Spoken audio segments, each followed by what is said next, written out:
من عمل صالحا من ذكر أو أنثى وهو مؤمن فلنحيينه حياة طيبة۔ بسم اللہ الرحمن الرحیم۔ آج ہم بات کریں گے کہ اعمال کی قبولیت، کہ ہمارے اعمال اللہ تعالیٰ کے ہاں کیسے قابل قبول ہوں گے۔ ہمیں کیا کرنا ہوگا کہ ہم جو بھی عمل کریں اللہ کے ہاں قابل قبول ہو جائے۔ اللہ رب العالمین اپنے قرآن کے اندر ارشاد فرماتے ہیں کہ اللہ تعالیٰ متقین کے اعمال کو قبول کرتا ہے۔ متقین کون ہوتے ہیں؟ متقی وہ انسان ہے جس کے دل میں اللہ کا خوف ہو۔ اللہ کے نبی کریم صلی اللہ علیہ وسلم کا فرمان ہے،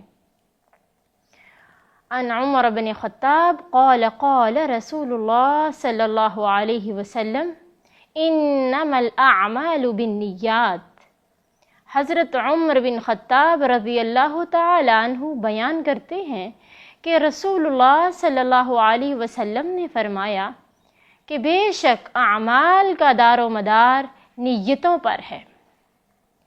دار کا مطلب ہے، دار عربی زبان کا لفظ ہے جس کا معنی ہے گھر، یعنی کہ جس طرح گھر کی پائیداری اس کی بنیاد پہ ہوتی ہے، یعنی کہ اگر گھر کی بنیاد اچھی ہوگی تو وہ گھر رہنے کے قابل ہوگا، وہ پختہ ہوگی۔ اگر ایک گھر ہم بنا رہے ہیں، اس کے نیچے چار دیواری اگر ہم نہیں بنائیں گے، وہ پائیدار نہیں ہوگی، تو چھت کسی صورت میں بھی کامیاب نہیں رہ سکتی۔ اگر ہم نیچے ایک لکڑی کا ستون لگا دیں، اوپر ہم لینٹر مضبوط ڈالنا چاہیں، وہ لینٹر کبھی بھی پائیدار نہیں ہو سکتا، کیونکہ نیچے بنیاد پختہ نہیں ہے۔ اگر نیچے بنیاد اچھی ہوگی، اوپر چاہے ہم چھت کانے کی لگا لیں، چاہے شاپر کی لگا لیں، وہ پائیدار ہوگی کیونکہ اس کی بنیاد اچھی ہے۔ اسی طرح یہ ایک چھوٹی سی مثال میں نے آپ کے سامنے رکھی ہے۔ اللہ کے نبی نے فرمایا دار و مدار نیتوں پر ہے، یعنی کہ اگر ہماری نیت مخلص ہوگی تو اللہ تعالی ہمارے اعمال کو اپنی بارگاہ کے اندر قبول فرما لے گا۔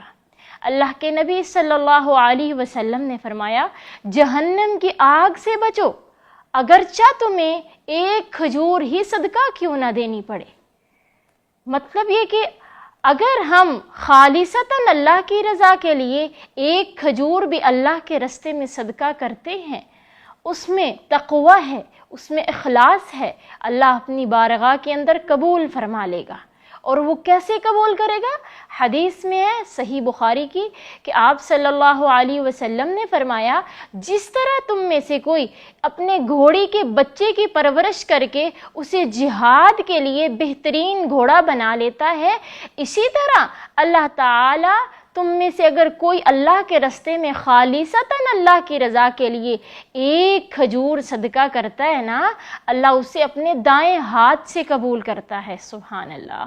اور دائیں ہاتھ سے قبول کر کے اس کی پرورش اس طرح کرتا ہے جس طرح تم میں سے کوئی گھوڑے کی بچے کی کرتا ہے۔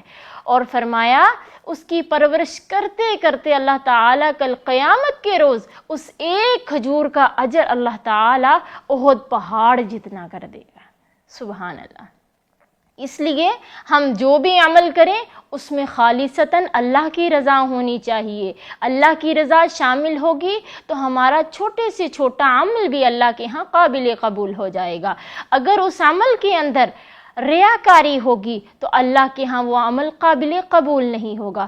صحیح بخاری کی حدیث ہے کہ آپ صلی اللہ علیہ وسلم نے فرمایا کل قیامت کے روز 3 شخصوں کو لایا جائے گا، اور 3 شخصوں کو لایا جائے گا، ان کے اعمال بہت بڑے ہوں گے، اتنے بڑے کہ دنیا کے اندر تم میں سے ہر بندہ سمجھتا ہوگا کہ یہ بڑا اچھا انسان ہے، لیکن ان کے اعمال بہت بڑے ہوں گے لیکن اللہ کے ہاں قابل قبول نہیں ہوں گے، وہ اعمال ان کے لیے جہنم کا سبب بن جائیں گے۔ استغفر اللہ۔ آپ صلی اللہ علیہ وسلم نے فرمایا وہ 3 اشخاص ہیں، ایک ہے شہید، ایک ہے قاری قرآن، ایک ہے سخی انسان۔ تھوڑا سا غور کرنا پڑے گا ہمیں کہ یہ 3 اشخاص، ان کو ہم دنیا کے اندر کتنا اہم سمجھتے ہیں۔ سب سے پہلے نمبر پر ہے شہید۔ اللہ تعالیٰ اس انسان سے کہیں گے میں نے تمہیں اتنی زیادہ عمر دی، میں نے تمہیں 70-80 برس کی عمر دی، کہاں گوائی تو نے؟ وہ کہے گا اللہ تو نے مجھے عمر دی، مجھے زندگی بخشی، میں نے وہ ساری زندگی تیرے رستے میں جہاد کرتے کرتے وقف کر دی، حتیٰ کہ میں شہید ہو گیا، اپنی جان تیرے رستے میں قربان کر دی، اپنی جان کا نذرانہ پیش کر کے، اپنے خون کا نذرانہ پیش کر کے تیرے کلمے کو بلند کیا۔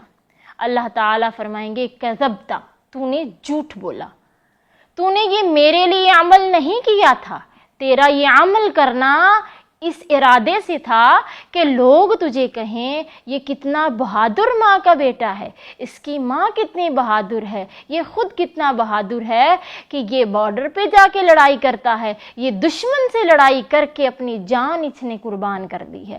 تیری رضا، تیرا ارادہ ریاکاری تھا، تیرا ارادہ تھا سنوانے کا، میں نے سنوا دیا۔ من سما سم اللہ، جو بندہ سنوانا چاہتا ہے اللہ اسے سنوا دیتا ہے، یعنی جو بندہ دل میں یہ ارادہ رکھتا ہے کہ لوگ اس کی واہ واہ کریں، لوگ اس کی واہ واہ کر دیتے ہیں، اللہ کہے گا اب میرے پاس تیرے لیے کوئی اجر نہیں، اور فرشتوں سے حکم کریں گے کہ اے فرشتوں اسے سر کے بل گھسیٹتے ہوئے جہنم میں پھینک دیا جائے۔ استغفر اللہ۔ صحابہ کرام نے عرض کی اللہ کے نبی جی کہ سر کے بل کیسے گھسیٹا جائے گا انسان کو؟ اللہ کے نبی نے فرمایا جو ذات انسان کو پاؤں کے بل چلا سکتی ہے، چلنے کی اس نے طاقت بخشی ہے، وہ انسان کو سر کے بل بھی چلا لے گا۔ مطلب یہ کہ پتہ یہ چلا کہ اتنا بڑا عظیم، سب سے بڑا جو اعمال میں سب سے بڑا کام جو ہے نا وہ جہاد ہے۔ نماز کے بعد اگر کسی کی فضیلت ہے تو وہ جہاد کی ہے، لیکن اگر اس میں ریاکاری شامل ہوگی اللہ قبول نہیں کرے گا۔ دوسرے نمبر پر ہے سخی انسان۔ اللہ کہیں گے اے بندے تجھے زندگی بخشی، تو نے کہاں صرف کر دی؟ وہ کہے گا اللہ ساری زندگی غریبوں کی مدد کرتا رہا، ساری زندگی غریب مساکین لوگوں کی مدد کرتا رہا، اللہ میرا ارادہ تجھے راضی کرنا تھا۔ اللہ کہے گا قطعاً تیرا ارادہ مجھے راضی کرنا نہیں تھا، بلکہ تیرا تو ارادہ تھا کہ لوگ تیری واہ واہ کریں، لوگ کہیں یہ کتنا سخی انسان ہے۔ تیرا ارادہ تھا سوشل میڈیا پہ آ کے لوگ تیری واہ واہ کریں، تیرے ویوز بڑھ جائیں۔ تیرا ارادہ ریاکاری کا تھا، لوگوں نے تیری ریاکاری کر دی، تیرا دکھلاوا دکھا دیا، تیری واہ واہ کر دی، لیکن آج میرے پاس تیرے لیے کوئی اجر نہیں ہے، اور فرشتوں سے حکم کریں گے اللہ کہ اسے بھی سر کے بل گھسیٹتے ہوئے جہنم میں پھینک دیا جائے۔ استغفر اللہ۔ تیسرے نمبر پر ہے قاری قرآن۔ اللہ کہیں گے تجھے عمر دی، کہاں گوا دی؟ وہ کہے گا اللہ ساری زندگی تیرا قرآن پڑھتا رہا، پڑھاتا رہا، تیرے نبی کا فرمان تھا خیرکم من تعلم القرآن وعلمہ، تم میں سے بہترین وہ انسان ہے جو قرآن پڑھتا اور پڑھاتا ہے۔ اللہ ساری زندگی قرآن پڑھتے پڑھاتے گزر گئی۔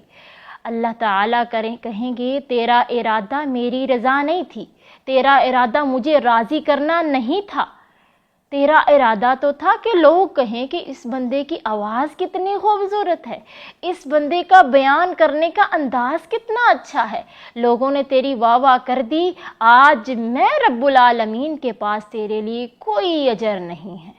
اور اللہ تعالیٰ فرشتوں کو حکم کریں گے کہ اس کو سر کے بل گھسیٹتے ہوئے جہنم میں پھینک دیا جائے۔ اس حدیث سے ہمیں یہ پتہ چلتا ہے کہ 3 عمل اتنے بڑے عمل ہیں کہ سخاوت بھی سب سے بڑا عمل ہے، قرآن کی تلاوت کرنا، قرآن کا علم حاصل کرنا، یہ بھی سب سے بڑا عمل ہے، اور جہاد کرنا بھی سب سے بڑا عمل ہے۔ اگر ہم یہ اللہ کی رضا کے لیے نہیں ہوگا تو ہمارا عمل اللہ قبول نہیں کرے گا، اور اس کے اندر ریاکاری ہوگی تو ہم جہنم کا یہ بالن ہی بنیں گے، جہنم کا ایندھن ہی بنیں گے، اس کے سوا کچھ نہ رہے گا۔ اس لیے ہمیں چاہیے ہم جو بھی عمل کریں اللہ کی رضا کے لیے ہونا چاہیے۔ اللہ تعالیٰ کی رضا شامل ہوگی تو اللہ چھوٹے سے چھوٹا عمل بھی قبول کر لے گا، وگرنہ اللہ تعالیٰ قرآن میں کہتے ہیں کہ جو لوگ کافر ہیں ان کے بڑے بڑے اعمال جو وہ کرتے رہے ہیں دنیا میں اچھے، اللہ تعالیٰ اسے کل قیامت کے روز راکھ کی طرح اڑا دے گا۔ اگر ہم چاہتے ہیں کہ اللہ تعالیٰ ہمارے اعمال کو اپنی بارگاہ میں قبول کرے تو اس لیے اپنے اعمال کرنے سے پہلے اپنی نیتوں کو خالصتاً ہمیں اللہ کی رضا کرنی ہوگی، دلوں میں اللہ کی رضا رکھنی ہوگی، انشاءاللہ ہمارا عمل اللہ قبول فرما لے گا، وگرنہ ہمارا عمل ہمارے لیے بھی دنیا میں بھی رسوائی کا باعث بن سکتا ہے اور آخرت میں بھی، کیونکہ اللہ کے نبی صلی اللہ علیہ وسلم کا فرمان ہے کہ جو بندہ دنیا کو راضی کرنے کے لیے اللہ کو ناراض کرتا ہے، اللہ اس بندے کو دنیا کی طرف سونپ دیتا ہے۔ اس لیے جب ہم دنیا کی طرف سونپ دیے گئے تو دنیا تو راضی ہو نہیں سکتی، لہٰذا اپنی نیتوں کو خالص کر لے۔